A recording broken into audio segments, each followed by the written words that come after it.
നമസ്കാരം. Hot tea and talk ഇവിടെ ആരംഭിക്കുകയാണ്. സ്വാതന്ത്ര്യ ദിനാഘോഷത്തിൽ നമ്മുടെ പ്രധാനമന്ത്രിമാർ ചെങ്കോട്ടയിൽ നടത്തുന്ന പ്രസംഗം എക്കാലവും ഇന്ത്യയുടെ പ്രയാണത്തിൽ നിർണായകമാണ്. സ്വാതന്ത്ര്യ ലബ്ധിക്ക് ശേഷം ജവഹർലാൽ നെഹ്റു ചെങ്കോട്ടയിൽ ദേശീയ പതാക ഉയർത്തി നടത്തിയുള്ള വിധിയുമായുള്ള കൂടിക്കാഴ്ച എന്ന ചരിത്രപരമായ പ്രസംഗം രാജ്യത്തിന് മുന്നോട്ടുള്ള ഊർജം പകർന്നു. അതിനുശേഷം വാജ്പേയി അടക്കമുള്ള പ്രധാനമന്ത്രിമാർ ചെങ്കോട്ട പ്രസംഗത്തെ രാജ്യത്തിന്റെ നേട്ടവും മുന്നോട്ട് പോക്കും പരാമർശിക്കുന്നതിന് വേദിയാക്കിയിട്ടുണ്ട്.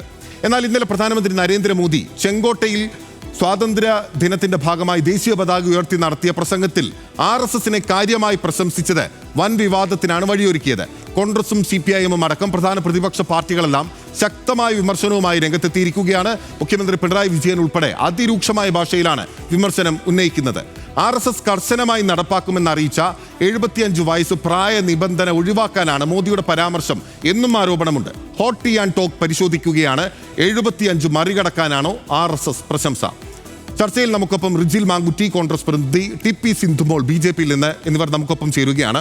ആദ്യം ശ്രീ TP സിന്ധുമോളിലേക്കാണ്. ശ്രീ TP സിന്ധുമോൾ, പ്രധാനമന്ത്രി നരേന്ദ്രമോദി ജനിച്ചത് 1950 സെപ്റ്റംബർ 17-നാണ്. അദ്ദേഹത്തിന് 74 വയസ്സ് ഇപ്പോൾ ഇതാ പിന്നിടുകയാണ്. അടുത്ത വർഷമാകുമ്പോൾ അദ്ദേഹത്തിന് 75 വയസ്സാകും. സംഘടനാ തലത്തിൽ, ഭരണ തലത്തിലെല്ലാം 75 വയസ്സിന് ശേഷം പ്രവർത്തിക്കേണ്ട എന്ന ഒരു കാര്യം നാഗ്പൂർ കേന്ദ്രീകരിച്ച് RSSന്റെ നേതൃത്വം എടുത്തു എന്ന വാർത്തകൾ, സൂചനകൾ, മോഹൻ ഭാഗവതിൻ്റെ പല പരാമർശങ്ങളും പുറത്തു വന്നിരുന്നു. ഇപ്പോൾ പ്രധാനമന്ത്രി നരേന്ദ്രമോദി പതിവിന് വിപരീതമായി ഒരു സംഘടനയെ മാത്രം ദേശീയ പതാക ഉയർത്തിക്കൊണ്ട് സ്വാതന്ത്ര്യദിന പ്രസംഗത്തിൽ പരാമർശിച്ചത് ഈ 75 വയസ്സുള്ള പ്രായപരിധി മറികടക്കാനാണ്.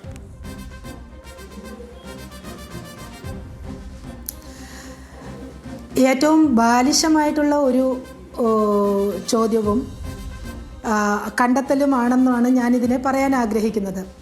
കാരണം മൂന്നാം തവണയും ഇന്ത്യയുടെ പ്രധാനമന്ത്രിയായി മുന്നേറുന്ന സുശക്തനായ ഒരു നേതാവ് ഇവിടെ RSSനെ പരാമർശിച്ചു എന്ന് പറയുമ്പോൾ ആദ്യം കാണേണ്ട ഒരു വസ്തുതയുണ്ട്.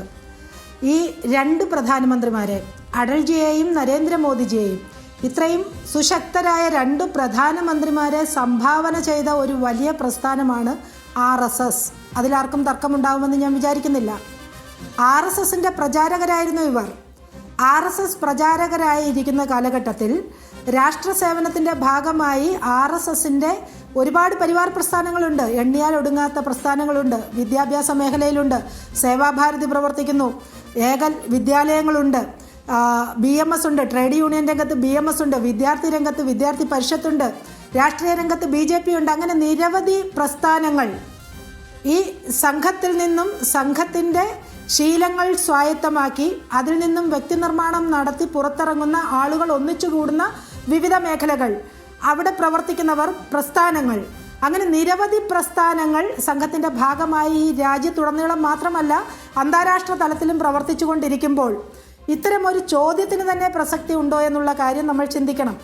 അതായത് പ്രധാനമന്ത്രിക്ക് എന്താവശ്യം? അദ്ദേഹത്തിന് 70 വയസ്സ്, 75, 80 വയസ്സാവട്ടെ, അദ്ദേഹം ഒരു 25-കാരൻ്റെ ചുറുചുറുക്കോട് കൂടി ഇപ്പോഴും ഈ രാജ്യത്ത് മാത്രമല്ല ഈ ലോകം മുഴുവൻ ഓടി നടന്ന് ഈ രാജ്യത്തെ, ഇന്ത്യ മഹാരാജ്യത്തെ സാമ്പത്തിക ശക്തിയിൽ 2047-ൽ ഒന്നാമതെത്തിക്കുവാനായിട്ട് അശ്രാന്ത പരിശ്രമം എടുക്കുന്ന ഒരു നേതാവ്, ഒരു രാഷ്ട്രതന്ത്രജ്ഞൻ, കേവലം സംഘം അങ്ങനെ പറഞ്ഞിട്ടുണ്ട്, ഇങ്ങനെ പറഞ്ഞിട്ടുണ്ട് എന്ന് പറഞ്ഞ് അങ്ങനെ പറഞ്ഞതിന് യാതൊരു അടിസ്ഥാനവുമില്ല. സംഘം അങ്ങനെ പ്രായപരിധി നിശ്ചയിക്കാനൊന്നുമല്ല മീറ്റിംഗ് കൂടുന്നത്. അങ്ങനെ ഒരു കാര്യവും നടന്നിട്ടില്ല. അങ്ങനെ ഉണ്ട് എന്ന് പറഞ്ഞുകൊണ്ട് അത്തരത്തിലൊരു പരാമർശം നടത്തിക്കൊണ്ട് അദ്ദേഹം നടത്തിയ ചെങ്കോട്ട പ്രസംഗം, അതിൽ RSSനെ അദ്ദേഹം പരാമർശിച്ചു എന്നുള്ളത് ഏറ്റെടുത്തുകൊണ്ട് ഇന്ന് കേരളത്തിൽ ശ്രീമാൻ പിണറായി വിജയൻ ഉൾപ്പെടെ ബാലിശമായിട്ട് തോന്നുന്നുവെന്ന് ഞാൻ അതാ പറഞ്ഞത്. ഒരു മുഖ്യമന്ത്രി അദ്ദേഹം ഉൾപ്പെടെ അതിനെ ഇങ്ങനെ നോക്കിക്കാണുന്നതിൽ സത്യത്തിൽ അങ്ങേയറ്റം അവജ്ഞയാണുള്ളത്.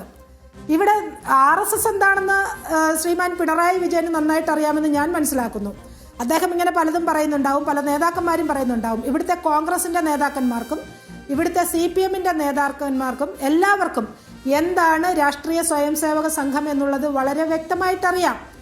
പക്ഷേ ഇന്ന് ഇത്രയും സുശക്തമായി മൂന്നാമതും ഭരണത്തിലെത്തിയ NDA മുന്നണി അല്ലെങ്കിൽ BJP നയിക്കുന്ന മുന്നണി, ആ മുന്നണിക്കെതിരെ ഒരു ചെറുവിരൽ പോലും അനക്കാൻ സാധിക്കാത്ത സാഹചര്യത്തിൽ ഇത് വീണ്ടും ഈ രാജ്യത്തിൻ്റെ പരമാധികാരം അല്ലെങ്കിൽ ഈ രാജ്യത്തിൻ്റെ പരമാധികാരത്തെ ഏറ്റെടുത്തുകൊണ്ട് അല്ലെങ്കിൽ ഒരു ചോദ്യം ചെയ്യപ്പെടലുകൾക്കും ആർക്കും വിധേയരാകാതെ എല്ലാ കാര്യങ്ങളും ഭംഗിയായി നടത്തിക്കൊണ്ട് വികസനം എന്നത് മാത്രം മുന്നിൽ നിർത്തിക്കൊണ്ട് മുന്നോട്ട് ഒരു പ്രസ്ഥാനം പോകുമ്പോൾ അതിനെതിരെ വിരൽ ചൂണ്ടുവാനായിട്ട് എന്തൊക്കെ കാര്യങ്ങൾ ഇതിനു മുമ്പ് കണ്ടു, വോട്ട് വിവാദം കണ്ടു അല്ലേ സിന്ധുമോൾ, നമുക്ക് അതിലേക്ക് വിശദമായി വരാം.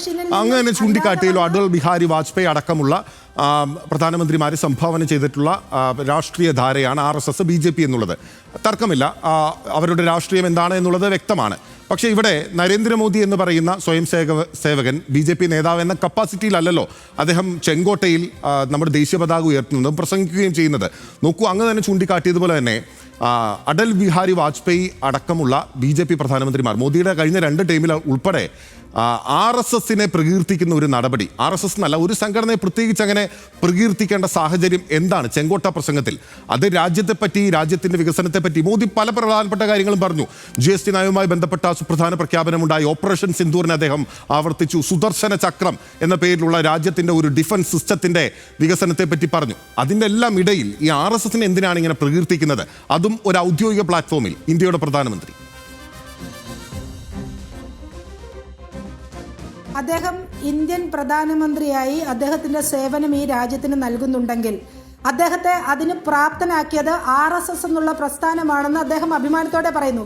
ഞാനൊരു ചോദ്യം ചോദിച്ചോട്ടെ, നമ്മളെയൊക്കെ വളർത്തി വലുതാക്കി നമ്മളെ ഒരു നല്ല നിലയിൽ എത്തിക്കുന്ന നമ്മുടെ മാതാപിതാക്കള് നാളെ ഒരു കാലത്ത് ഇവരൊന്നും അല്ല, നമ്മൾ സ്വയം ഇങ്ങ് വളർന്നു വന്നതാണെന്ന് പറഞ്ഞ് അവരെ മാറ്റി നിർത്തുന്നത് ശരിയാണെന്നാണോ നിങ്ങൾ പറയുന്നത്? അദ്ദേഹം ചെങ്കോട്ടയിൽ അത് പറയണമായിരുന്നു എന്നുള്ളതാണ്. അദ്ദേഹത്തിന്റെ രാഷ്ട്രീയ വേദികൾ ഒരുപാടുണ്ടല്ലോ. നടത്തി അദ്ദേഹം വന്ന പാതകളെ വിസ്മരിക്കുന്ന ആളല്ല. അദ്ദേഹം വന്ന പാതകളെ വിസ്മരിക്കുകയോ മറവിയിലേക്ക് തള്ളിയിടുകയോ ചെയ്യുന്ന ആളല്ല.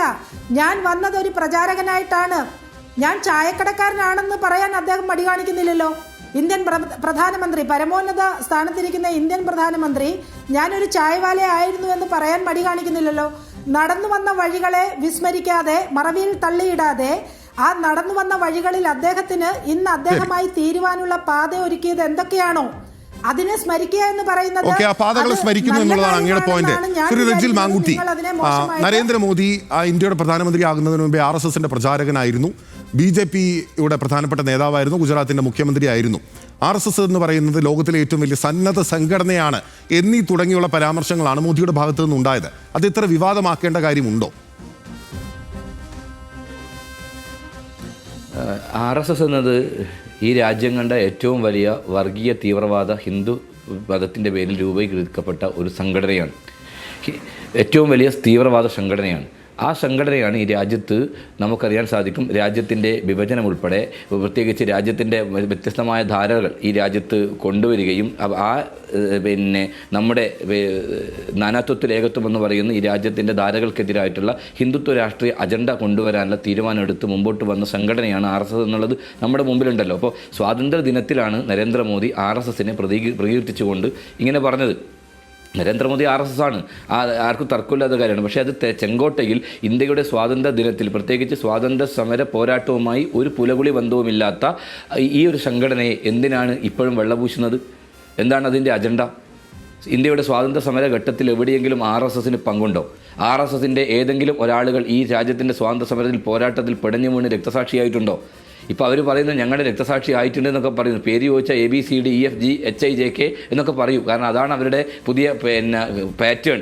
അല്ലാതെ നേരായ വഴിയിൽ ഒരാളെ പേര് പറയും. ഇവരെ വീട്ടിലൊരു പൂച്ചക്കുട്ടി പോലും ആ സ്വാതന്ത്ര്യ സമര പോരാട്ടത്തിനകത്ത് ഉണ്ടായിട്ടില്ല എന്നുള്ളത് വസ്തുതയാണ്. മാത്രമല്ല, മഹാത്മാഗാന്ധിയും പണ്ഡിറ്റ് ജവഹർലാൽ നെഹ്റുവും ഉൾപ്പെടെയുള്ള ദേശീയ നേതാക്കന്മാർ ഒരു ഭാഗത്ത്, അതിശക്തമായി ബ്രിട്ടീഷുകാർക്കെതിരായി ദേശീയ പ്രസ്ഥാനത്തിൻ്റെ ഭാഗമായി പോരാടുന്ന ഒരു ഭാഗത്ത്, ഭഗത് സിംഗും ചന്ദ്രശേഖർ ആസാദിനെ പോലെയുള്ള ധീരദേശാഭിമാനികളായ ആളുകൾ ബ്രിട്ടീഷുകാർക്കെതിരെ പോരാടി കഴുമരത്തിലേക്ക് പോയി ധീര രക്തസാക്ഷിത്വം വരിച്ച ഒരു വലിയ പാരമ്പര്യ പോരാട്ടം നിറഞ്ഞ ആ നാളുകളിൽ ഈ രാജ്യത്ത് RSSൻ്റെ സർസംഘചാലക് ഗോൾവർക്കർ എന്താണ് പറഞ്ഞത്? എന്തിനാണ് ചെറുപ്പക്കാരെ നിങ്ങളുടെ യൗവനം ബ്രിട്ടീഷുകാർക്കെതിരായി പോരാടി നശിപ്പിക്കുന്നത്? നിങ്ങൾ എന്തിനാണ് യുദ്ധം ചെയ്യുന്നത്? നിങ്ങൾ എന്തിനാണ് ജയിലിൽ പോകുന്നത്?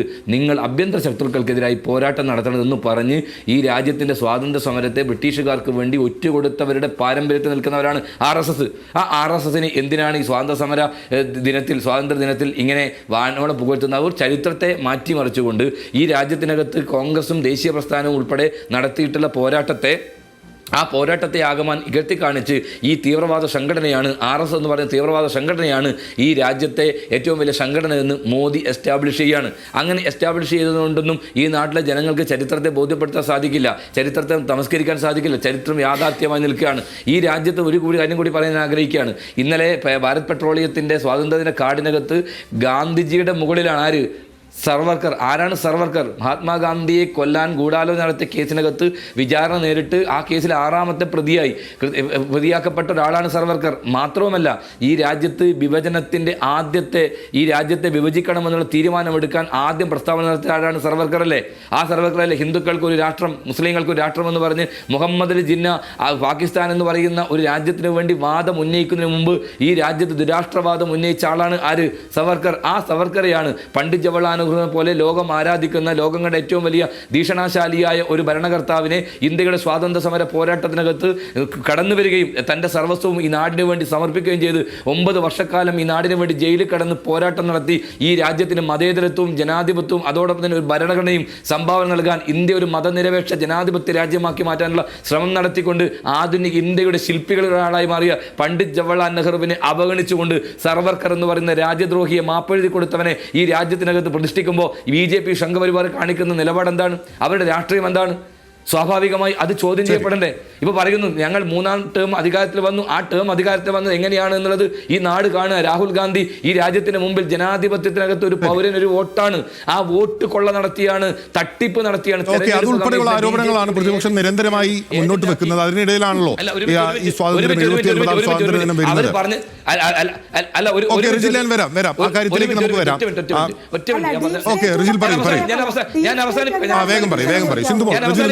ഞാൻ പറഞ്ഞു വന്നത് അങ്ങനെ വോട്ട് കൊള്ളയിലൂടെ ജനാധിപത്യ അവകാശത്തെ അട്ടിമറിച്ചുകൊണ്ടാണ് നരേന്ദ്രമോദി 3ാം ടേമിലും ഈ രാജ്യത്തിന്റെ പ്രധാനമന്ത്രിയായി എന്നുള്ളത് ഈ നാടിന്റെ മുമ്പിൽ ചരിത്ര യാഥാർത്ഥ്യമായി സത്യമായി നഗ്നസത്യമായി നമ്മുടെ മുമ്പിൽ നിൽക്കുമ്പോഴാണ് ഇങ്ങനെ തള്ളാനും ഇങ്ങനെ ഊക്കാനൊന്നും ആവശ്യമില്ല. കാരണം നരേന്ദ്രമോദി വ്യാജ തെരഞ്ഞെടുപ്പിലൂടെ അധികാരത്തിലേറിയ ഒരു പ്രധാനമന്ത്രിയാണെന്ന് ഈ നാട് തെളിയിക്കപ്പെട്ടിരിക്കുകയാണ്. ശരി, അതാണ് കോൺഗ്രസിന്റെ ആരോപണം. അത് ആവർത്തിച്ചുന്നയിക്കുകയാണ് രാഹുൽ ഗാന്ധി അടക്കമുള്ളവർ. സിന്ധുമോൾ, സ്വന്തമായി സ്വാതന്ത്ര്യ സമര സേനാനികൾ ഇല്ലാത്തൊരു സംഘടനയാണ് RSS. അതുകൊണ്ടാണ് ബാലഗംഗാധര തിലകനെയും സർദാർ വല്ലഭായ് പട്ടേലിനെയും സുഭാഷ് ചന്ദ്രബോസിനെ ഉൾപ്പെടെ ഏറ്റെടുക്കേണ്ടി വരുന്നത് എന്നുള്ളത് നിരന്തരമായി ഇവിടുത്തെ കോൺഗ്രസ് ഉൾപ്പെടെയുള്ള പ്രതിപക്ഷ പാർട്ടികൾ BJPക്കും RSSനുമെതിരെ ഉന്നയിക്കുന്ന ഒരു കാര്യമാണ്. ഇപ്പോൾ ഇന്നലെ പെട്രോളിയം മിനിസ്ട്രി പുറത്തിറക്കിയിട്ടുള്ള നമ്മുടെ സുരേഷ് ഗോപി സഹമന്ത്രിയായിട്ടുള്ള മിനിസ്ട്രിയാണ്. ആ മിനിസ്ട്രിയുടെ എക്സ് ഹാൻഡിലുള്ള പോസ്റ്റിൽ മഹാത്മാഗാന്ധിക്ക് മുകളിലാണ് VD സവർക്കർ. അതൊക്കെ വെക്കുന്നത് യഥാർത്ഥത്തിൽ നിങ്ങളുടെ രാഷ്ട്രീയം പുറത്തു വരുന്നതിന് കാരണമാകും എന്ന് പ്രതിപക്ഷം ആരോപിക്കുന്നതിനെ സാധൂകരിക്കുന്നില്ലേ?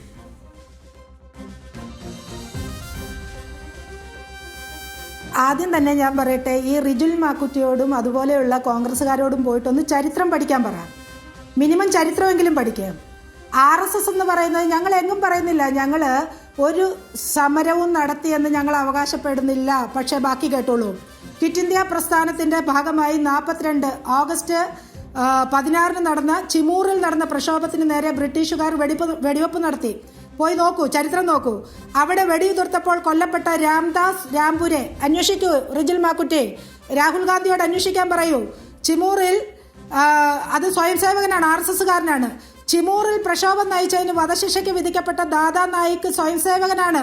ഏതാണ്ട് 1200-ലധികം RSSകാർ, ഞങ്ങളുടെ ഈ പേരുകളുണ്ട്, 1200-ലധികം RSSകാർ ഈ പ്രക്ഷോഭങ്ങളുമൊക്കെയായിട്ട് ബന്ധപ്പെട്ട് വിവിധ സ്ഥലങ്ങളിൽ വധിക്കപ്പെട്ടിട്ടുണ്ട്.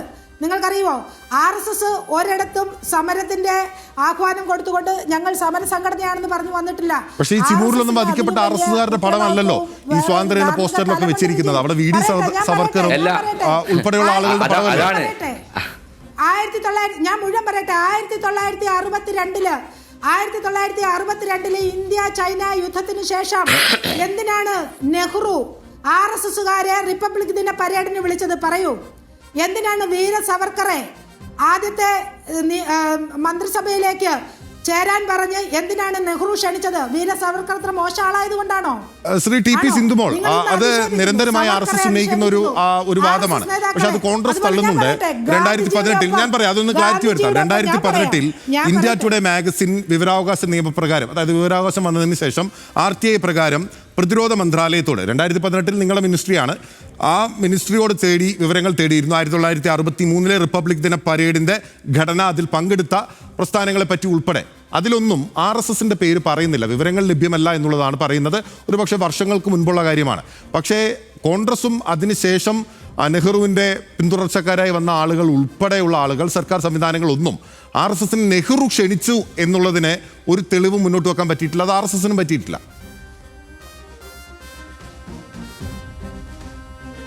നെഹ്റു റിജിൽ മാക്കറ്റിയുടെ ഒക്കെ നേതാവായിരുന്നില്ലേ? അദ്ദേഹം ക്ഷണിച്ചതിന് തെളിവ് കൊടുത്തുകൊണ്ട് ക്ഷണിക്കണം എന്നൊക്കെ പറഞ്ഞു കഴിഞ്ഞാൽ കുറച്ച് ബുദ്ധിമുട്ടുള്ള കാര്യമാണ്. അദ്ദേഹം ക്ഷണിച്ചിരുന്നു. അത് അന്ന് മുതൽ ഇന്ന് ഉത്തരം കിട്ടാതിരിക്കുമ്പോൾ ചരിത്രത്തെ ഇതുപോലെ അപമാനിക്കില്ല. റിജിൽ മാക്കുറ്റി പറയട്ടെ. അല്ലല്ല, ഞാൻ പറഞ്ഞോട്ടെ. 1934 വാർധയിൽ നടന്ന ശിബിരമുണ്ട് RSSന്റെ. ഗാന്ധിജിയാണ് നേരിട്ട് ശിബിരത്തിൽ പങ്കെടുത്തത്. ഗാന്ധിജി അവിടെ കണ്ട കാഴ്ച അദ്ദേഹം അതിനുശേഷം 47 അദ്ദേഹം ഡൽഹിയിൽ നടന്ന ഒരു RSSന്റെ സമ്മേളനത്തിൽ അദ്ദേഹം അത് മൈക്കിൽ കൂടി പ്രസംഗിച്ചിട്ടുണ്ട്. റിജിൽ മാക്കുറ്റി വാർധയിൽ അദ്ദേഹം കണ്ടത് നിങ്ങൾക്കൊന്നും സ്വപ്നം കാണാൻ പറ്റുന്ന കാര്യമായിരുന്നില്ല. അവിടെ ജാതി ഏതും മതമേതെന്ന് ചോദിക്കാതെ എല്ലാവരും ഒന്നിച്ചിരുന്ന് ഊണ് കഴിക്കുന്നതും ഒരുമിച്ച് ഒരു സ്ഥലത്ത് സഹവസിക്കുന്നതും കണ്ട് അത്ഭുതപരതന്ത്രനായി പോയി ഡോക്ടർ അംബേദ്കർ. അദ്ദേഹം പറഞ്ഞത് സംഘം ഞാൻ വിചാരിച്ച മാതൃകയിൽ, ഞാൻ ആഗ്രഹിച്ച രീതിയിൽ സംഘം RSS മുന്നോട്ട് പോകുന്നു എന്നാണ് പറഞ്ഞത്. ഇതൊക്കെ കൂടാതെ ഞാൻ പറയാം, ശ്യാമപ്രസാദ് മുഖർജി ജനസംഘം എത്തിയത് അന്നത്തെ സർസംഘചാലകനായിരുന്ന ഗുരുജിയുടെ അടുത്താണ്. ഞാൻ പറയട്ടെ, റിജിൽ മാക്കുറ്റി കേൾക്കൂ, ഗുരുജിയുടെ അടുത്താണ്. അദ്ദേഹം പറഞ്ഞ വാക്ക്, RSS എന്ന് പറയുന്നത് രാഷ്ട്രീയ പ്രസ്ഥാനമല്ല, അതുകൊണ്ട് ഒരു രാഷ്ട്രീയ പ്രസ്ഥാനത്തിന് ഇവിടെ കാര്യമില്ല എന്ന് പറഞ്ഞിട്ട് അദ്ദേഹം ശ്യാമപ്രസാദ് മുഖർജിയോട് പറഞ്ഞു, ഒരു കാര്യം ചെയ്യാം, നിങ്ങൾ മുന്നോട്ട് പോകൂ, ഞാൻ കുറച്ചാളുകളെ നിങ്ങളുടെ കാര്യങ്ങൾക്ക് വേണ്ടി തരാമെന്ന് പറഞ്ഞുകൊണ്ട് അടൽ ബിഹാരി വാജ്പേയി, സുന്ദർദാസ് ഭണ്ഡാരി, നാനാ ദേശ്മുഖ്, അതേപോലെ തന്നെ ഉള്ള പ്രമുഖരായിട്ടുള്ള പ്രചാരകന്മാരെ, ദീൻദയാൽജി ഉപാധ്യായ തുടങ്ങിയ ആളുകളെ, സംഘത്തിന്റെ പ്രചാരകന്മാരെ ജനസംഘത്തിന്റെ രൂപീകരണത്തിന് ശേഷം അതിലേക്ക് സമർപ്പിച്ചുകൊണ്ടാണ്, കൊടുത്തുകൊണ്ടാണ് നിങ്ങൾ എന്താണ് ഉദ്ദേശിക്കുന്നത് ആ കാര്യം നടപ്പിലാക്കാൻ പറഞ്ഞത്. അതാണ് റിജിൽ മാക്കുറ്റി RSS. അല്ലാതെ RSS ഇവിടെ രാഷ്ട്രീയം നേരിട്ട് വന്ന് കളിക്കുന്ന പ്രസ്ഥാനമൊന്നുമില്ല. ഞങ്ങളുടെ RSSന്റെ അജണ്ട എന്താണ്? RSS എന്തിനാണ് രൂപീകൃതമായിരിക്കുന്നത് 25-ല്? ഇവിടെ എങ്ങനെ ഒരു സമാജത്തെ എങ്ങനെ സുശക്തമാക്കാം, ഒരു രാഷ്ട്രത്തെ എങ്ങനെ സുസജ്ജമാക്കാം, അതിന് ഏതു വഴി, അത് വ്യക്തി നിർമ്മാണം, അങ്ങനെ ഒട്ടനവധി ആയിരക്കണക്കിന്, പതിനായിരക്കണക്കിന്, ലക്ഷക്കണക്കിന് ആളുകളെ വ്യക്തി നിർമ്മാണം നടത്തി സമാജത്തിലേക്ക് തരുന്ന ഒരു പ്രസ്ഥാനമാണ് RSS. ആ RSSനെയാണ് റിജിൽ മാക്കുറ്റി ഇവിടെ ഇരുന്ന് വർഗീയ സംഘടനയാണ്, മറ്റേതാണ്, മറിച്ചതാണെന്ന് പറയുന്നത്. നാണമില്ലേ റിജിൽ മാക്കുറ്റി? നിന്നുകൊണ്ട് ഇവിടെ വോട്ട് ഡീപ് സ്റ്റേറ്റിന്റെ ഭാഗമായി രാഹുൽ ഗാന്ധി അമേരിക്കൻ പൗരത്വം കിട്ടാനായിട്ട് കയറി സൊറാസിന്റെ ഒക്കെ കാല് പിടിച്ച് കയറി ഇറങ്ങി നടക്കുക. നിങ്ങൾ ഇവിടെ ഈ രാജ്യത്തെ ഒറ്റുകൊടുക്കുക. ഈ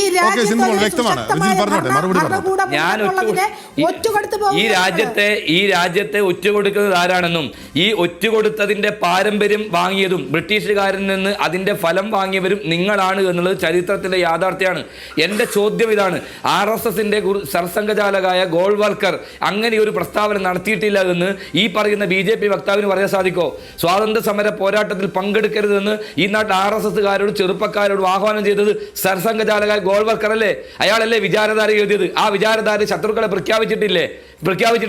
നിങ്ങൾ ഈ രാജ്യത്തിന്റെ ഗുണപരമായ മാറ്റത്തിനല്ല, നിങ്ങൾ ഈ രാജ്യം ഒരു ഹിന്ദു രാഷ്ട്രമാകണമെന്നുള്ളതാണ് നിങ്ങളെ ഈ രാജ്യത്തെ. അതെ, RSS കൂടി വ്യക്തി നിർമ്മാണം നടത്തിയ ആളുകളെ നൽകുകയായിരുന്നു. RSS ഏത് മേഖലയിലാണ് നൽകാതെ? ഇന്ന് ഇന്ത്യ ഭരിക്കുന്ന അതെ ആ വ്യക്തി, നിങ്ങൾ ഏറ്റവും വലിയ വർഗീയവാദികളായി, തീവ്രവാദികളായി ഈ നാട്ടിലെ ചെറുപ്പക്കാരെ ഉൽപ്പാദിപ്പിക്കുകയാണ്. നാട്ടിൽ വംശീയപരമായ, വർഗീയപരമായ വിദ്വേഷം പരത്തുന്നതിന് വേണ്ടി നിങ്ങൾ ചെറുപ്പക്കാരെ ഉൽപ്പാദിപ്പിക്കുന്ന ഒരു ഫാക്ടറിയാണ്, വർഗീയ ഫാക്ടറിയാണ് ഈ RSS എന്ന് പറയുന്ന സംഘടന. അല്ല റിജിൽ മാക്കുറ്റി, 100ാം വർഷത്തിലേക്ക് ഒരു 100-200 വർഷമല്ല, നിങ്ങളുടെ സംഘടനയുടെ അസ്തിത്വമാണ്. നിങ്ങൾ സംഘടന ഈ രാജ്യത്ത് ചെയ്തുകൊണ്ടിരിക്കുന്ന വിധ്വംസക വിദ്വേഷ രാഷ്ട്രീയമാണ്.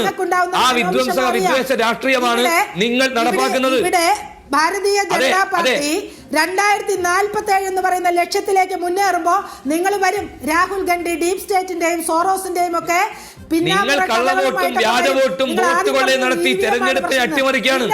ഇലക്ഷൻ കമ്മീഷനെ പോലും നിങ്ങളുടെ പാർട്ടി ഓഫീസിലെ ഒരു ഏജന്റാക്കി മാറ്റിയാണ്. നിങ്ങൾ അന്വേഷിക്കും. രാഹുൽ ഗാന്ധി കൊടുത്ത കോൺഗ്രസുകാർക്ക് എത്ര വോട്ടുണ്ട് ഞങ്ങൾ കണ്ടുപിടിച്ചു തരാം. തന്തയുടെ പേര് തള്ളയുടെ പേര് മാറ്റി നാണവും മാനവുമില്ലാതെ കള്ളവോട്ട് നിങ്ങൾ തെരഞ്ഞെടുപ്പിനകത്ത് നടത്തിയത്. കള്ളന്മാരുടെ കൊള്ളക്കാരുടെ പാർട്ടികളെ BJP, ആ കൊള്ളക്കാരുടെ പാർട്ടി ഇപ്പോ നിങ്ങളാണ് അമേരിക്കക്ക് വേണ്ടി നിങ്ങളുടെ സോണിയ ഞാൻ ഒറ്റ ചോദ്യം എനിക്ക് മറുപടി തരൂ. നിങ്ങളുടെ സോണിയാഗാന്ധി എന്റെ അവസരത്തിലാണ് പറയുമ്പോ എനിക്ക് പറയാൻ എന്റെ അവസരമാണ്. അല്ല സിന്ധുമോൾ, അദ്ദേഹം ഒന്ന് മറുപടി പറഞ്ഞോട്ടെ. എന്താണ് മറുപടി എന്നുള്ളത് പറഞ്ഞോട്ടെ, കേൾക്കാമല്ലോ. കുറെ ചോദ്യങ്ങൾ ചോദിച്ചില്ലേ, അദ്ദേഹം ഒന്ന് മറുപടി പറഞ്ഞോട്ടെ. 1980 എങ്ങനെയാണ് പറയുമ്പോ ഞാൻ അനങ്ങാതിരുന്നത് എനിക്ക് എന്റെ നാവ് അനങ്ങാതിരുന്നിട്ടല്ല. 1980 എങ്ങനെയാണ് ഇന്ത്യൻ വോട്ടർ പട്ടികയിൽ കടന്നുകൂടിയത്? ഓക്കെ, ആ ചോദ്യം വ്യക്തമാണ്. അതിന് മറുപടി പറഞ്ഞോട്ടെ സിന്ധുമോൾ. ഒന്ന് ദയവായി തുടരുക. റിജിൽ അതിനൊന്ന് മറുപടി പറഞ്ഞോട്ടെ. റിജിൽ പറയൂ അതിനുള്ള മറുപടി പറയൂ. പട്ടികയിൽ കടന്നുകൂടി ഞാൻ പറയുന്നത് ഈ രാജ്യത്തിനകത്ത് വ്യാജ ആരോപണങ്ങളുമായി കടന്നു വരുന്നവരാണ്. ഇപ്പൊ അനുരാഗ് ഠാക്കൂർ എന്ന് പറയുന്ന ഇവരുടെ MP തന്നെ ആരോപണം ഉന്നയിച്ച് കണ്ടം വഴി ഓടി നമ്മൾ കണ്ടിട്ടില്ലേ? ചരിത്രത്തെ നിഷേധിച്ചുകൊണ്ടുള്ള വ്യാജ ആരോപണങ്ങൾ ഉന്നയിക്കുക തന്നെയാണ് ഇവരുടെ പണി. അതുകൊണ്ട് തന്നെയാണ് ഇപ്പൊ ഇവർ പറഞ്ഞൊരു കാര്യം നേരത്തെ ചർച്ചയിൽ പറഞ്ഞു. എന്താ പറഞ്ഞത്? അമേരിക്കക്ക് വേണ്ടി വിടുപണി. ആരാണ് അമേരിക്കയുടെ പ്രസിഡന്റിന്റെ? അന്റോണിയോ മെയ്നോ, സോണിയാ ഗാന്ധി. ആരോപണത്തിനാണ് മറുപടി പറഞ്ഞത്. അത് ശരിയല്ല എന്നുള്ളത് വസ്തുതാപരമായി അന്വേഷിച്ച് കണ്ടുപിടിക്കപ്പെട്ടതാണ്. സോണിയാഗാന്ധി ഈ രാജ്യത്ത് സിന്ധുമോളെ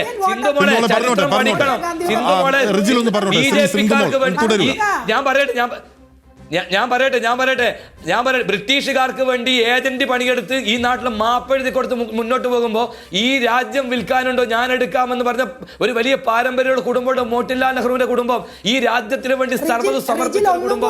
ഈ രാജ്യത്ത് അമേരിക്കയുടെ 7ാം കപ്പൽ ഈ രാജ്യത്ത് കടന്നു വരുമ്പോൾ 7ാം കപ്പൽ കടന്നു വന്നാലും വന്നതുപോലെ തിരിച്ചു പോകില്ല എന്ന് പറഞ്ഞ് ഈ രാജ്യത്തിന് വേണ്ടി രക്തസാക്ഷിയായ ഇന്ദിരാഗാന്ധിയുടെ കുടുംബം അങ്ങനെ ഭഗത് സിംഗ് പോയിട്ടുണ്ട്. അങ്ങനെ ചന്ദ്രശേഖർ ആസാദ് മരണത്തിലേക്ക് പോയിട്ടുണ്ട്.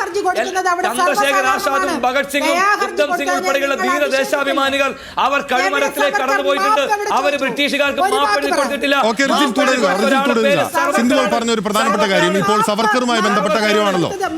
VD സവർക്കർ ആൻഡമാനിലെ ജയിലിൽ കഴിയുന്ന സമയത്ത് ഈ മാപ്പെഴുതി കൊടുത്ത് പുറത്തു വന്നു. ബ്രിട്ടീഷുകാർക്ക് നിരുപാധികം കീഴടങ്ങി എന്നുള്ളതാണല്ലോ നിരന്തരമായി ഉന്നയിക്കപ്പെടുന്ന ഒരു കാര്യം.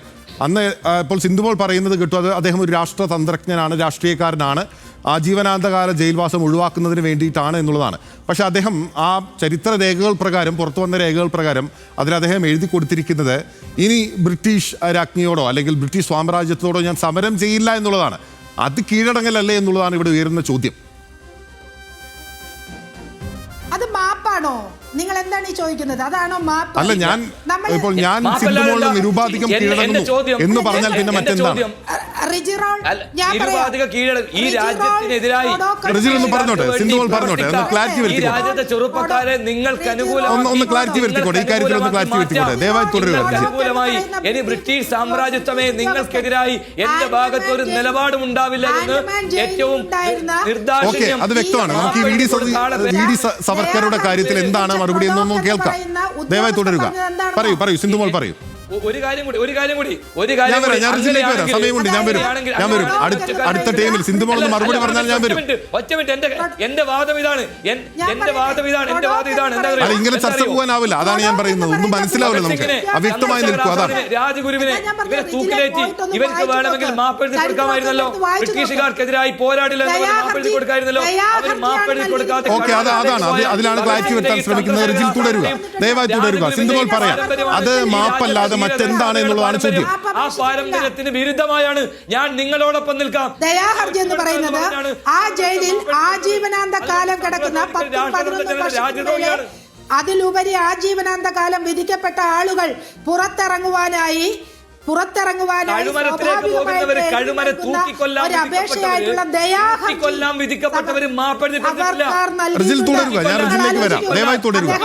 ഈ വിധത്തിൽ നമുക്കൊന്നും മനസ്സിലാകില്ല, നമുക്ക് മുന്നോട്ട് പോകാനാകില്ല. അതാണ് 11 വർഷം അല്ലല്ല, അവരൊന്ന് പറഞ്ഞോട്ടെ എന്തുകൊണ്ടാണ് എന്നൊന്ന് പറഞ്ഞോട്ടെ. ഞാൻ റിജിലേക്ക് വരാം. അദ്ദേഹം അനുഭവിച്ച യാതനകൾ ഞാൻ പറഞ്ഞില്ലേ. ക്രോഡോക്ക് എന്ന് പറയുന്ന ഉദ്യോഗസ്ഥൻ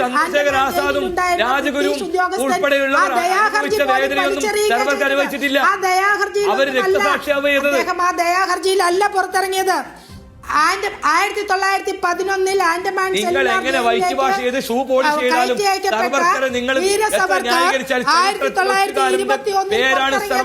ബ്രിട്ടീഷുകാർ കൊടുത്ത ഔദാര്യത്തിലല്ല. ഒരു മാപ്പ് എഴുതിയിട്ടില്ല. അല്ല സിന്ധു, നമ്മുടെ സംശയം അത് മാപ്പ് എഴുതൽ അല്ലെങ്കിൽ മറ്റെന്താണ്?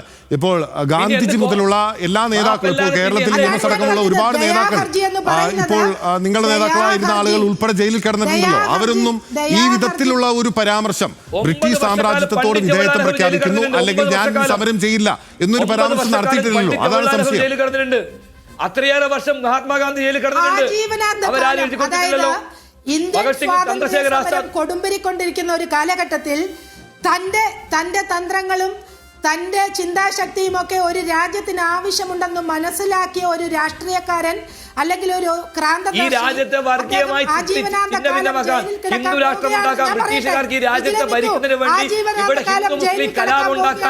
ആഹ്വാനം ചെയ്യുന്നതിന് വേണ്ടിയാണ് അയാൾ പുറത്തു വന്ന് ചെയ്തത്. എന്താണ് അയാൾ കോൺട്രിബ്യൂഷൻ? ജയിലിൽ നിന്ന് പുറത്തു വന്ന ശേഷം സ്വാതന്ത്ര്യ സമര പോരാട്ടത്തിൽ പങ്കെടുത്തോ? ഈ രാജ്യത്ത് ബ്രിട്ടീഷുകാർക്കെതിരായി നിലപാട് സ്വീകരിച്ചോ? ആ ദയാഹർജിക്കകത്ത് അവരുടെ പാദസേവ ചെയ്യാന്നാ പറഞ്ഞത്. പാദസേവ ചെയ്യാന്നാ പറഞ്ഞത്. എവിടെയെങ്കിലും ഒരു മാപ്പപേക്ഷ അവിടെ പറഞ്ഞിട്ടുണ്ടോ? ഞാൻ വെല്ലുവിളിക്കുകയാണ് റിജിൽ മാക്കുറ്റിയെ, ഞാൻ വെല്ലുവിളിക്കുകയാണ്. മാപ്പ് തരണമെന്ന് മാപ്പപേക്ഷ. പിന്നെ അയാൾ ഈ രാജ്യത്ത് ചെയ്തെന്താ? ഭിന്നിപ്പിന്റെ രാഷ്ട്രീയമാണ്. ദേശീയ പ്രസ്ഥാനത്തെ ഒറ്റുകൊടുക്കുന്ന രാഷ്ട്രീയമാണ്. ഈ രാജ്യത്തിന്റെ സ്വാതന്ത്ര്യ പ്രസ്ഥാനത്തെ ഒറ്റുകൊടുക്കുന്ന പണിയല്ലേ സർവർക്കർ എടുത്തത്? പിന്നെ എന്താ ചെയ്തത്? നെഹ്റുവിന്റെ ഹിന്ദു രാഷ്ട്രം ഉണ്ടാക്കാനുള്ള തയ്യാറെടുപ്പായിരുന്നല്ലോ. ഹിന്ദു രാഷ്ട്രം ഉണ്ടാക്കാൻ. അതിന്റെ ആ ഹിന്ദു രാഷ്ട്രത്തിനായി രാജ്യത്തിന് വേണ്ടി പോരാടം നടന്ന മഹാത്മാഗാന്ധിയെ കൊല്ലാൻ ഈ പറയുന്ന ഗോഡ്സെ ഉൾപ്പെടെയുള്ള തീവ്രവാദികളെ ഉണ്ടാക്കി കൊടുത്ത പണിയല്ലേ എടുത്തത്? ഉദ്യോഗസ്ഥന്മാരോട് പറഞ്ഞ നെഹ്റുവാണ് ഇവിടെ ഭിന്നിപ്പിന്റെ രാഷ്ട്രീയം കൊണ്ടുവന്നത്. സർദാർ പട്ടേലിനെ കോമ്പൗണ്ടിലേക്ക്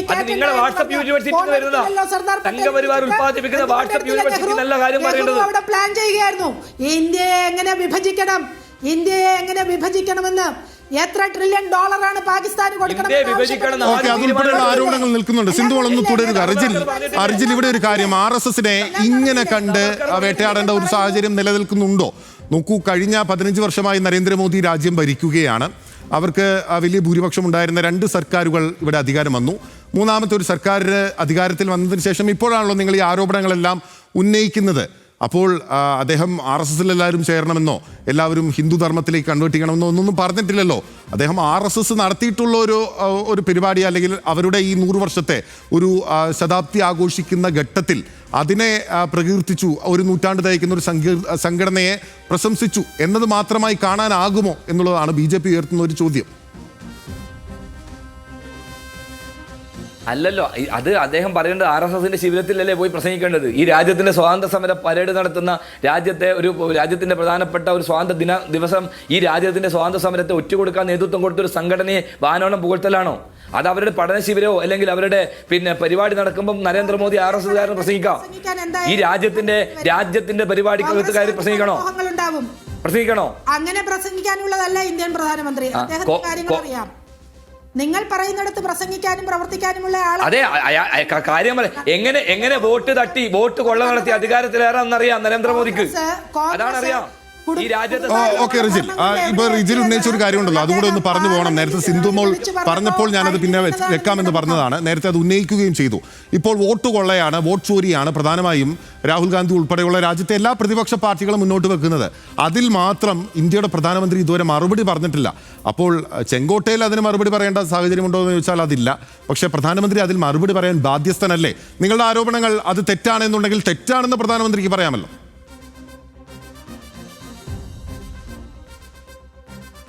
ഇവിടെ ഇലക്ഷൻ കമ്മീഷനുണ്ട്. ഇവരുടെ ഈ ചോദ്യം എന്തുകൊണ്ടാണെന്ന് ഒരു പരാതി കൊടുക്കാത്ത, ഒരു ഹർജി പോകാത്തത്? നിങ്ങൾ അവിടെ കൊള്ള ചെയ്തു, ഇവിടെ കൊള്ള ചെയ്തു, അത് വന്നു. ഇപ്പൊ എല്ലാം കൂടി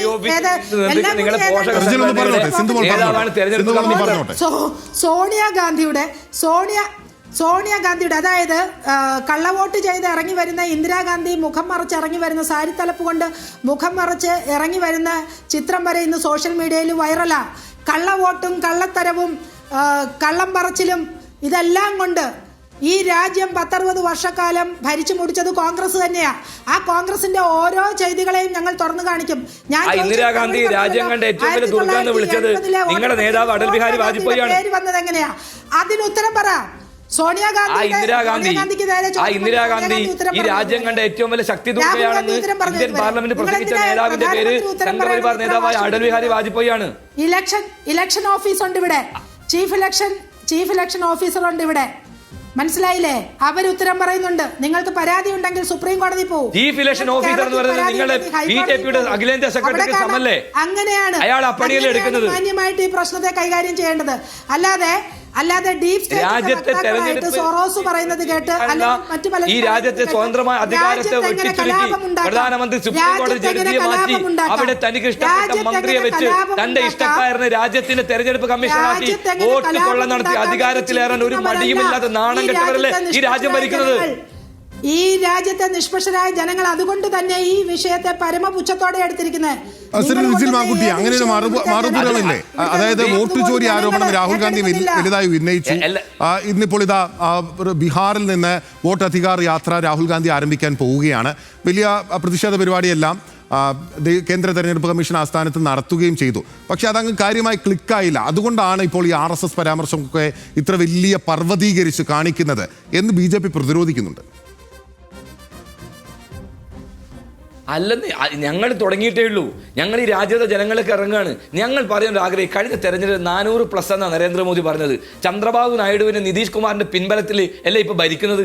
ഈ വോട്ട് കൊള്ള നടന്നിട്ട് പ്രതിപക്ഷത്ത് ഇരിക്കേണ്ടവരല്ലേ?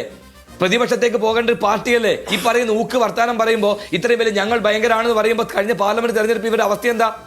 കേവല ഭൂരിപക്ഷം കിട്ടിയോ BJPക്ക്? എന്തേ കിട്ടാഞ്ഞത്? ഈ കൊള്ള നടത്തിയിട്ടില്ലെങ്കിൽ BJP നരേന്ദ്രമോദി പ്രതിപക്ഷത്താണ്. നിതീഷ് കുമാർ ചന്ദ്രബാബു നായിഡുവിന്റെ കാല് പിടിച്ചിട്ടാണ് ഭരിക്കുന്നത്. ഞങ്ങൾ നോക്കി തെരഞ്ഞെടുപ്പിനെ അട്ടിമറിച്ചല്ലേ ജയിക്കുന്നത്. അതിന്റെ കണക്കല്ലേ 1 ലക്ഷത്തോളം വോട്ട് ഒരു പാർലമെന്റ് മണ്ഡലത്തിൽ ചേർക്കാൻ ഒരു മടിയുമില്ലാതെ അതിന് കൂട്ടുനിന്ന ഒരു തെരഞ്ഞെടുപ്പ് കമ്മീഷൻ.